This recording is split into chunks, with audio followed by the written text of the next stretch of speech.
I thought about leadership this week. I've been thinking about it a lot. As you know, if you've been here for our adult Sunday Bible class, we've been talking about leadership in Scripture, biblical leadership. We've been looking at different characters who exemplify qualities of leadership, qualities that we might want to, in fact, emulate or live like. And so I thought about leadership, and from the largest companies that we have in the world to the smallest ones, when you transition in leadership, that's a really difficult time for a company. The same thing as a country. In politics, the same sort of thing plays out. It's difficult to transition in leadership from a governor to the next one, from a president to the next one, from a mayor to on and on, down, up and down. You can see the difficulty in transition that comes with that. You know, sometimes the person in charge doesn't want the next person who got put in charge. Sometimes the current CEO doesn't like the person that the board is going to select as the next CEO. And sometimes they make it difficult for that person to come in and take over. Again, this sort of thing happens in the private sector. It happens in politics all the time.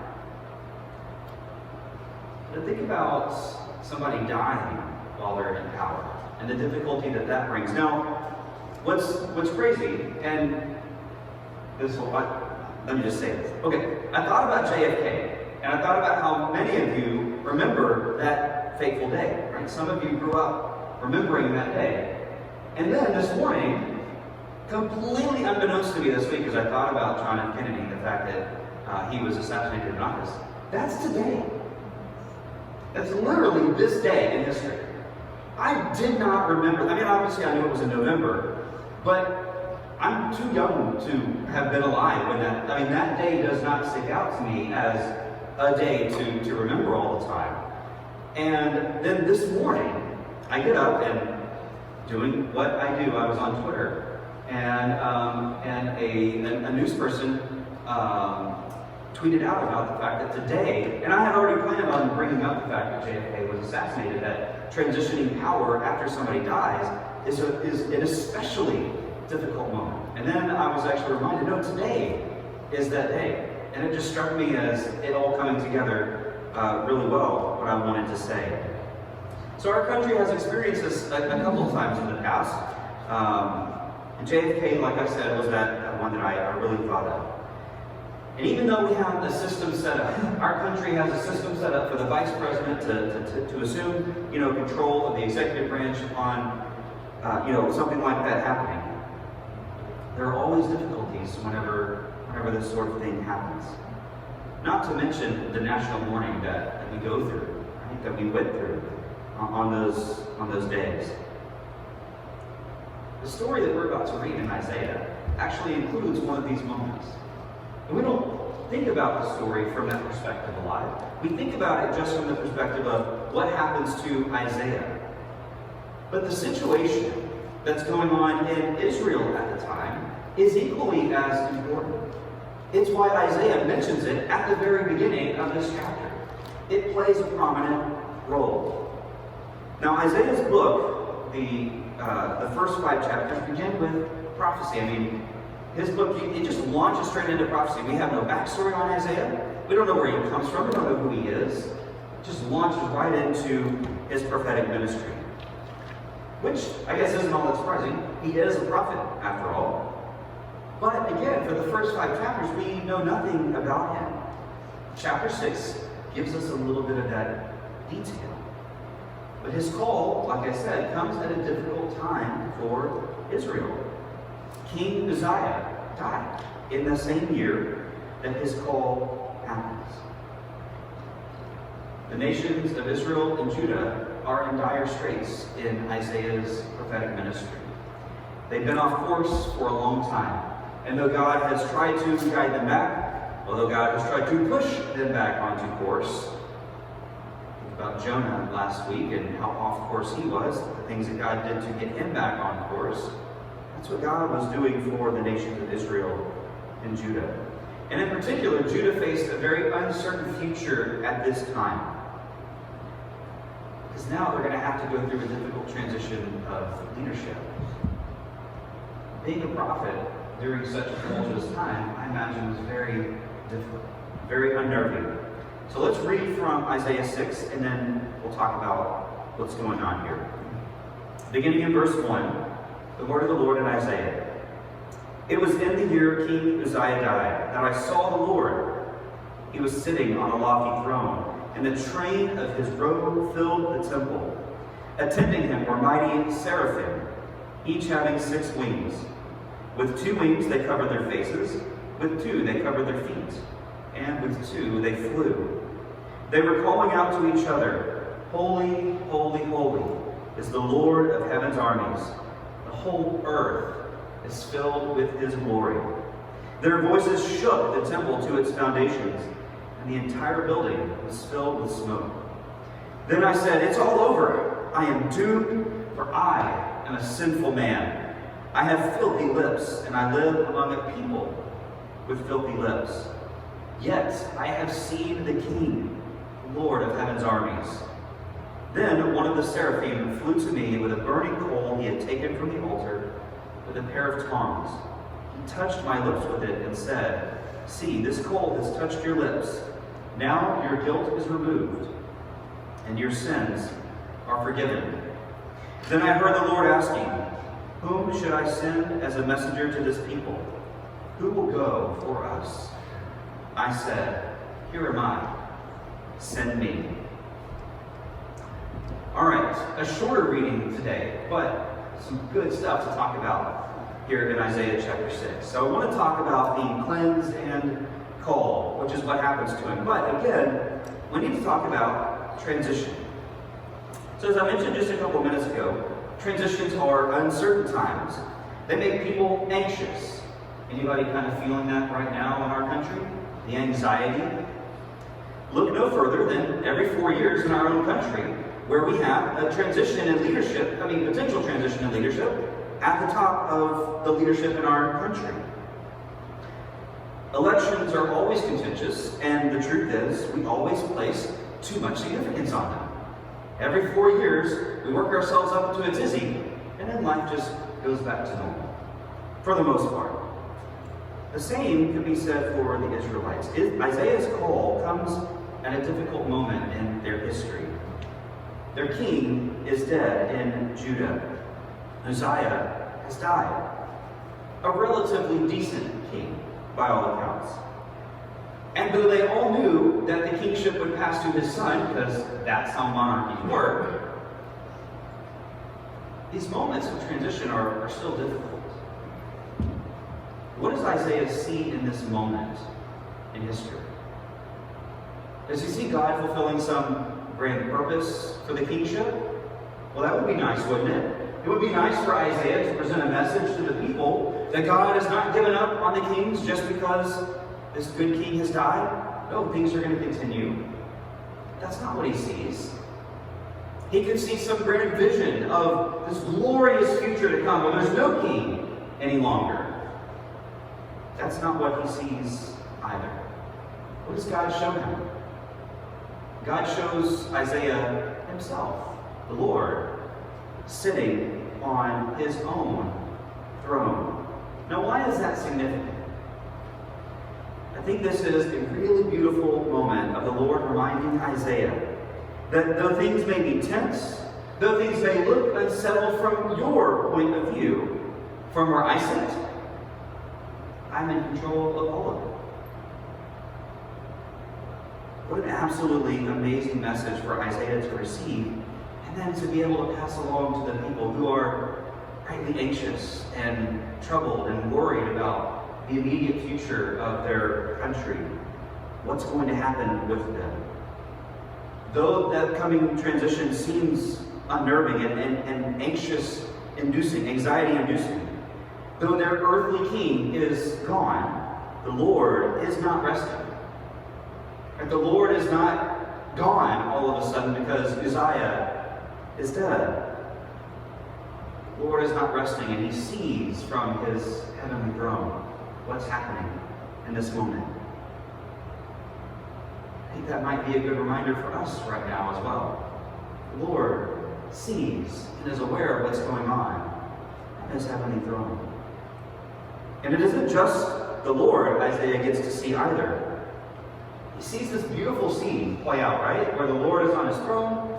These other winged creatures are there, exclaiming that the Lord is holy, holy, holy. They're flying around and they're covering their faces and they're covering their feet and all this sort of weird imagery stuff that's going on. And Isaiah describes the temple as shaking to its foundations.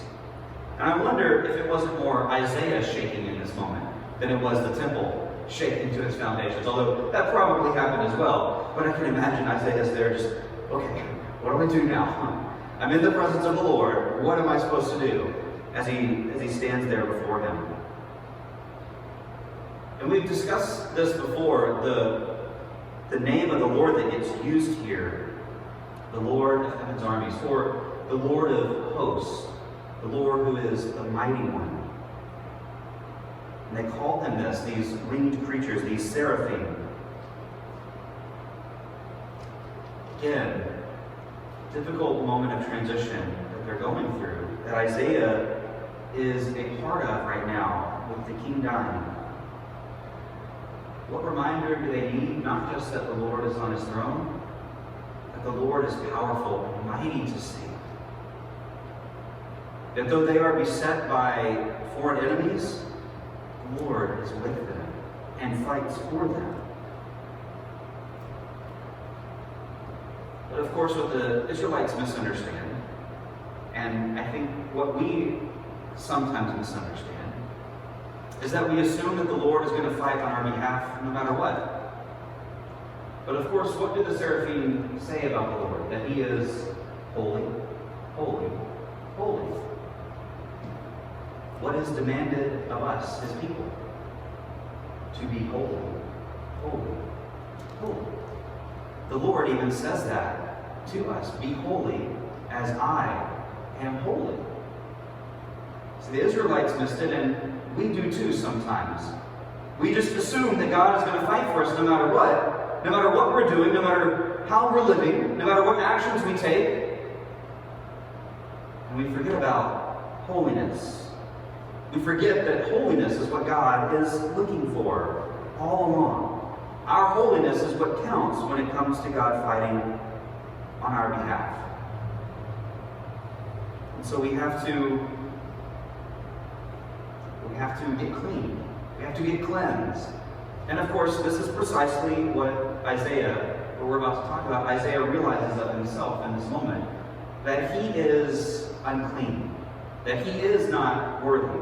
But before we do that, I wanted to give a quick brief aside about these seraphim.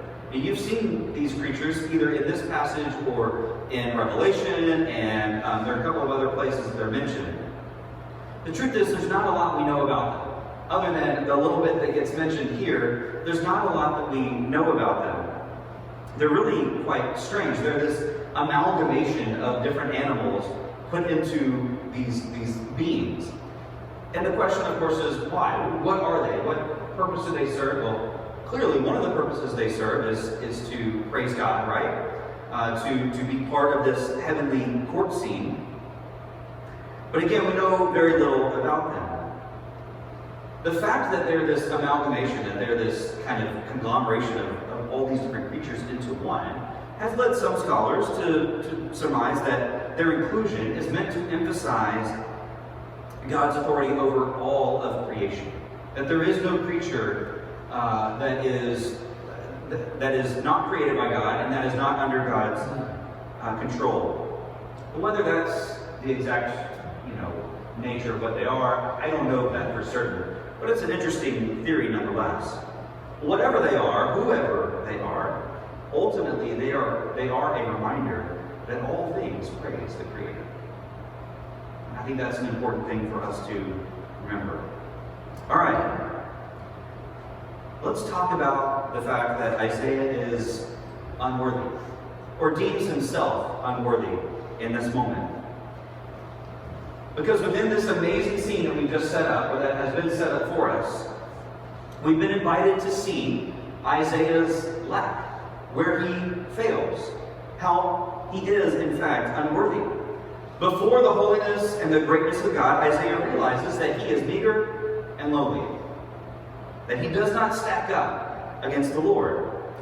And because of that, he worries for himself in this moment. I think probably rightly so. Again, I'd go back to my comment about, I wonder if it wasn't so much Isaiah shaking as it was the temple itself shaking. Isaiah's problem is that he is impure. He is an impure person who lives among impure people. But what's interesting is that the impurity is directed at his lips. He references directly and specifically the impurity of his lips. Not everything about him, but his lips in particular. Well, let's think about this for a moment. What's the main function of a prophet? To speak. To directly take the words that the Lord has delivered to that prophet and to speak them before the people. Isaiah's objection to himself isn't just in general. He's not going, well, I'm just a terrible, worthless human being. He's specifically referencing his lips. That his mouth is unfit to speak the word of the Lord. This is different, but not completely dissimilar from other objections we see from other prophets, and I thought in particular of Moses. You remember when Moses gets called? What's his objection to the Lord's calling him? But God, I don't speak so well. I can't go to Pharaoh and speak on your behalf because the words aren't going to come out right. They're going to get all jumbled and I'm just not going to speak very well. You should send somebody else. And of course, what's God's compromise in this situation? Well, Moses, I still want you to go, but I'll make Aaron, your brother, your mouthpiece before Pharaoh. And here Isaiah's issue isn't that he doesn't speak well, it's that his lips are unworthy to speak the Lord's words. He believes he's unworthy of the job. He's been given a once-in-a-lifetime opportunity, and he says, I just can't do it. That's not... You picked the wrong person, right? You picked the wrong person. So the Lord needs to help him prepare for this would-be job. And notice, he doesn't perform a cleansing over his whole body. What does the Lord do? He directly cleanses that part that Isaiah has said is unworthy, is impure, unclean, is filthy to speak the Lord's words. The burning coal touching his lips clearly spelled out here in the text, also symbolizes the burning away of the sin and guilt that Isaiah are experiencing. Those things that he believes are holding him back from performing this duty that God is placing upon him. All objections to his unworthiness are going to be gone in this moment.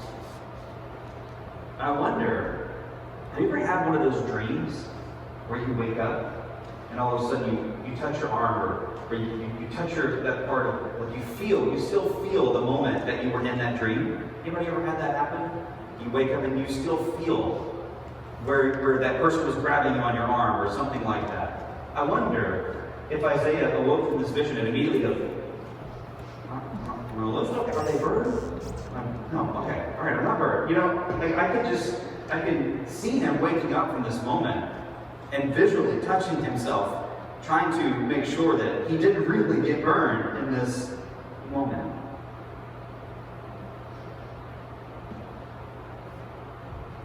And I think that's actually a good thing for him. That he would wake up, that he might wake up and still feel that. Now, I'm speculating that happened, but I think it probably did. And that served as a reminder that later on he could think back to that moment when he felt like his lips were burned, and he might revisit that in his memory, right, in his mind, and think about that time. The cleansing of sin is unpleasant. For us. From performing sacrifices like the ancient Israelites had to do, to the actual admission of guilt from one person to another, cleansing sin hurts. It's supposed to hurt. Because sin is not a pleasant thing. Guilt is not a pleasant thing. And cleansing these impurities from Isaiah's lips, I think, hurt him as well. But it's one of those necessary steps. It's one of those necessary things that has to take place so that you can move on, so that growth can happen, so that Isaiah can realize that no, he really does have a job to do, that God is actually going to use him in this moment to do what needs to be done. He has to be cleansed of the sin and guilt. This step, a necessary one, prepares him for his life of prophecy. And the cleansing that happens for us hurts as well. It hurts because you have to be vulnerable. You actually have to admit when you've done something wrong. You actually have to own up and be responsible for yourself. And say, yeah, I really kind of messed that all up. When we confess our sins, it's in that moment that we get free from it. It hurts, but then you feel better afterward. So, no pain, no gain. A common phrase. No pain, no gain. It's like that spiritually as well. To move forward, we have to take that necessary step of being in pain a little bit. It's only after that we can truly respond to the Lord's call. And so that leads us to the end of the passage we read. Isaiah gets this question from God. Who's ready to go? Who is going to actually respond to this call to go do what I need them to do? The truth is, the Lord's voice is continually calling out to us with that same question. And how we answer that question matters. How we respond to that question. The Lord is sending out to us who will go for us. It reveals who we are. Are we truly following the Lord, or are we following our own way? You've seen that theme come up in the last few weeks. First with David, and then with Jonah, and now here. Are we going our own way? Or are we going the Lord's way? Are we submissive to His will? Or are we still trying to do what we desire? We can try to pretend like God is not interested in using us. We can pretend like we don't have sin hindering us and moving forward. Or we can place our hope in earthly leadership and forget that God is in control of all, much like the Israelites had done, placing their hope in earthly kings and in their large armies to protect them. Maybe we can do like the Israelites didn't do and learn our lessons from Isaiah 6 and the other things we've been talking about. And so to close out today, a couple of takeaways to think about. Do we believe and act like God is sitting on His throne as King? In your life, in your daily life, is this how you live? Or has what's going on in the world got you so concerned, so riled up, that you've forgotten God is actually in control of it all? That whoever carries the mantle of president or vice president or governor or mayor or city council, whatever that person is, doesn't change that God is in control. Has no effect on the fact that God sits on the throne, and that's the one that we follow.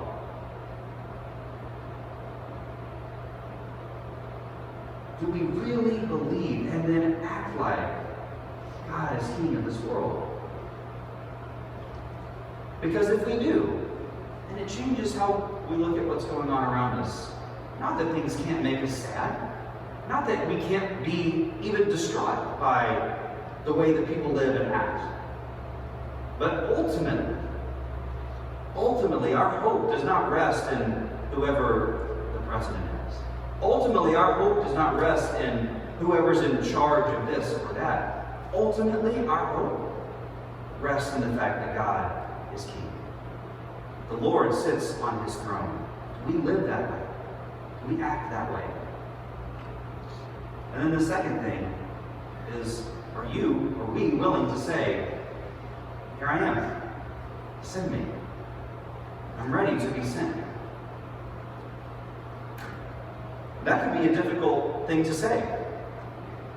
Because sometimes God might be sending you exactly where you don't want to go. God might be asking you to do something exactly that you don't want to do.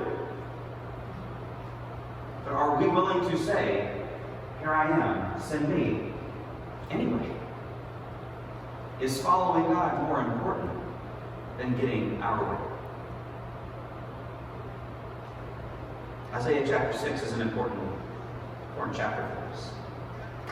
And obviously, there was a lot more in chapter 6 that we could have talked about. We could have gone further into the prophecies that come up there, the harsh realities that Isaiah begins to speak to the Israelites, because Isaiah's got a lot of things to tell the people, a lot of things that they don't want to hear. That may be our role as well, to tell people things that they don't want to hear. But if they're the right things, if they're the things that God wants us to tell people, just maybe we ought to be saying them.